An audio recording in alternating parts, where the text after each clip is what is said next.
first, let me just show you. This is straight from Mitch McConnell. All right, just listen to this guy talking about it. The big item here in the Senate this week are the hearings on HR1, the Democratic plan to take over all of American elections and centralize them here in Washington. It is replete with problems. You're absolutely right, Mitch. It is the Democrats wanting to take over the elections. All right? And here, this explaining, of course, is Vox. I'm not really the biggest fan of Vox, but they do explain it. So the first half of this article is basically them talking about how it's going to be a tough road to get this bill passed. Good. All right? Because right now, the Senate is split 50-50. And, the Senate is. And for them to pass it, they're going to need 60 votes. And that's going to be difficult because right now it's 50-50 with Kamala Harris as the tying, deciding factor. So they're just talking about how it's going to be a pain to get it through, which honestly, good. Check this out. So this is what sums it up here. It's called For the People Act. Let's just break that down real quick. Whenever the government says this bill is for the people, the Patriot Act, the National Defense Authorization Act, all these fluff words, For the People Act. Okay, I gotta say, instant sus, right? Anyway, so it weighs in at close to 800 pages. Broadly, it can be broken down into 3 buckets: expanding voter rights, implementing campaign finance reform, and beefing up ethics laws for members of Congress. Here are some of the major points in the bill broken down by category. Now, before I read them, I want to say some of them are good. Some of them are terrible. All right? And I want to let you decide. I'm going to read them out for you. First one's voting rights. Creates new national automatic voter registration that asks voters to opt out rather than opt in, ensuring more people will be signed up to vote. Requires chief state election officials to automatically register as eligible unregistered citizens. Okay, right off the bat, that pisses me off because I like just using myself as an example because it's the only thing I could really do to give you a true perspective. All right, I was clueless politically. I openly admit it. I openly talk about it. If you watched me over the past year, you know my path of understanding politics and slowly getting to know it. I think I've got a general grasp of politics now after a year, a little over a year of constantly being bombarded of information of what the left thinks, what the right thinks, what both sides think, arguing with Tim, talking about it over and over and over again. I'm starting to get a grasp of it. So now I can vote with confidence, knowing what I'm talking about, what I'm voting for. They're just going to make it so that everybody has to vote or is automatically registered without like having politics in high school, having like civic duties, like people, you have to know what you're doing, know what you're talking about to vote. Oh, it gets worse too. When you pair it with other, we'll continue, check us out. Requires each state to put online options for voter registration, correction, cancellation, or designating party affiliation. Wait a minute. Okay, hold on. Wait. So they want to put it online so that you can correct your vote, cancel your vote. Wait, I'm not sure exactly what that means because going online is wrought with people getting after it and altering it and hacking into it and maybe changing it or getting access to your information. I don't even like that people have to designate what party they're in. They shouldn't be able to. That shouldn't even be party of it. Like, you know, a part of it. You should be like, American. I'm American. I'm just going to vote.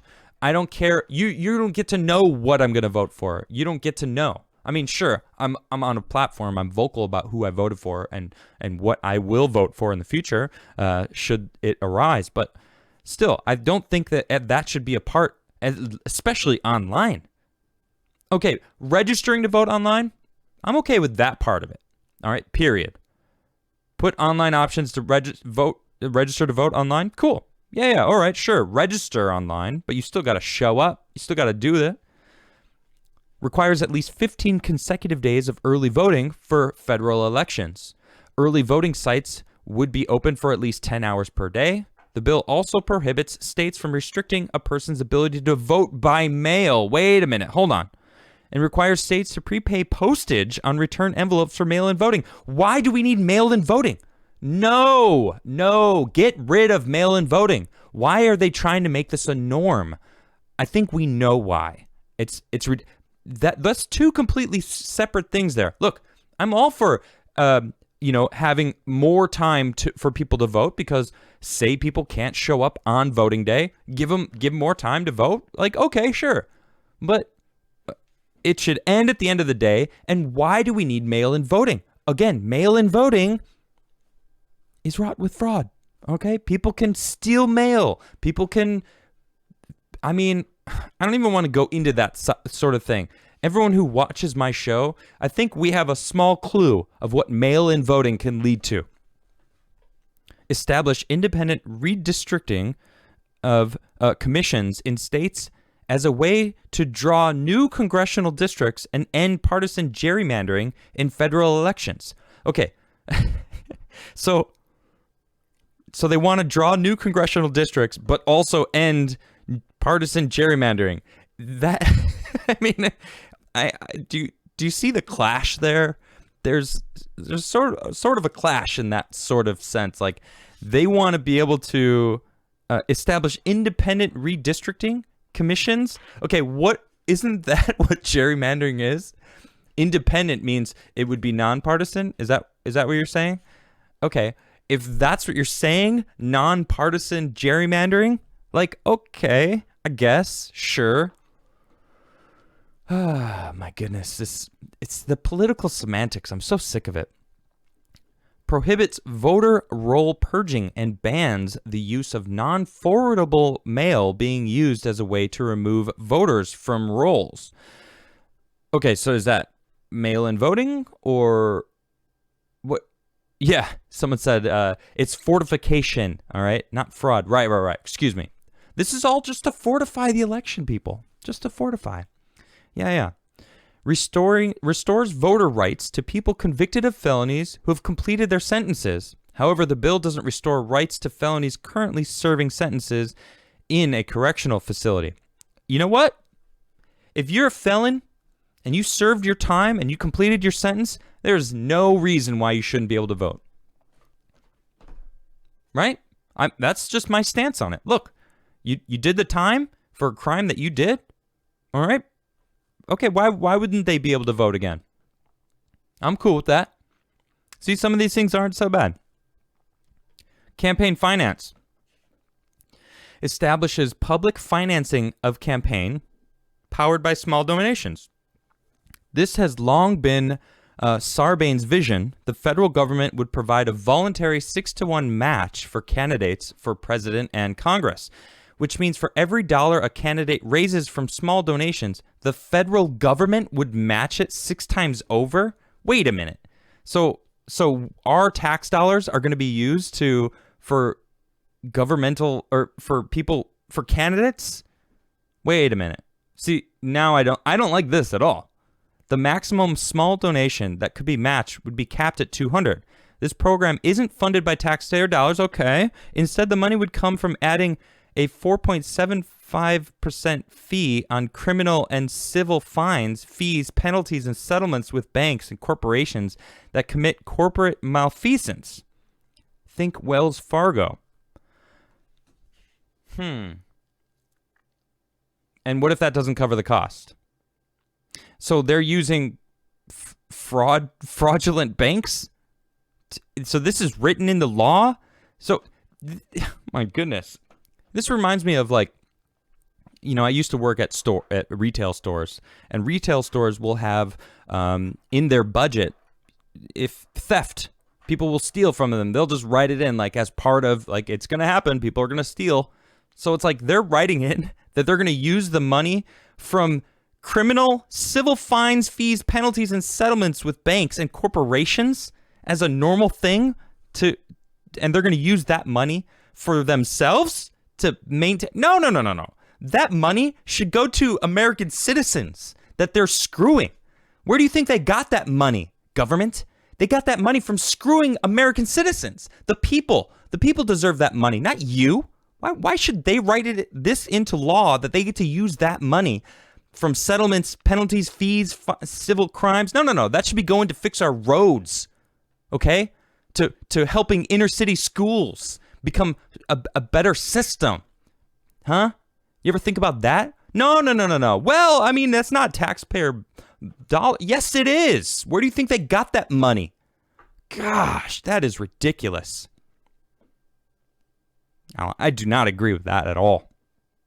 Supports a constitutional amendment to end Citizens United. Well, I'll be honest, I don't know too much about Citizens United, so I can't really speak on that one. Passes the Disclose Act, pushed by Representative David Cicilline and Senator Sheldon Whitehouse, both Democrats from Rhode Island. This would require super PACs and dark money political organizations to make their donors public. Sure. Yeah. Transparency. Okay. You want to add transparency to stuff? Sure. Why not? Yeah. Okay. I'm not against that. I want to know where all the money's going, where all the money's coming from with our public servants. These people are supposed to be working for us, right? Okay. Disclose it. Sure. I'm okay with that.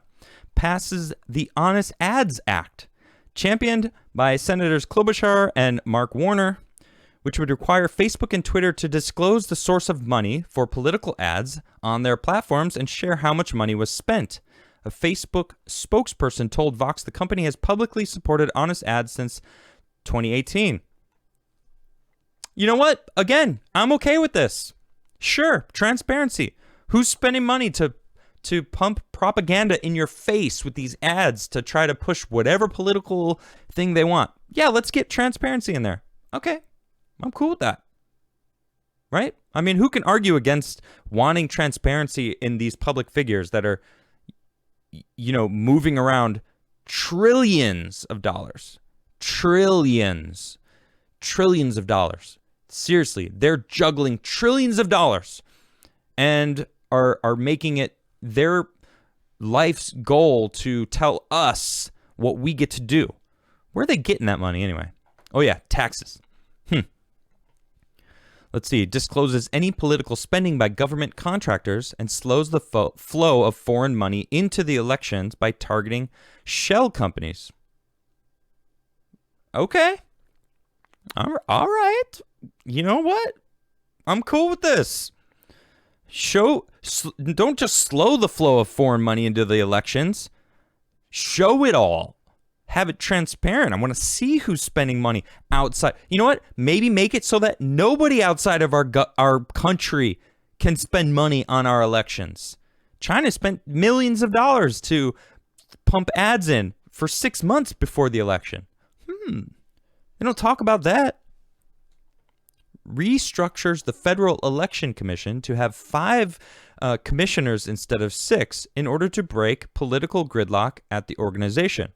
Okay, that makes sense, because if it's a 3v3 tie, nothing happens. So make it an odd, so that everyone has to vote, thus, forcing it to not have a tie. All right, sure.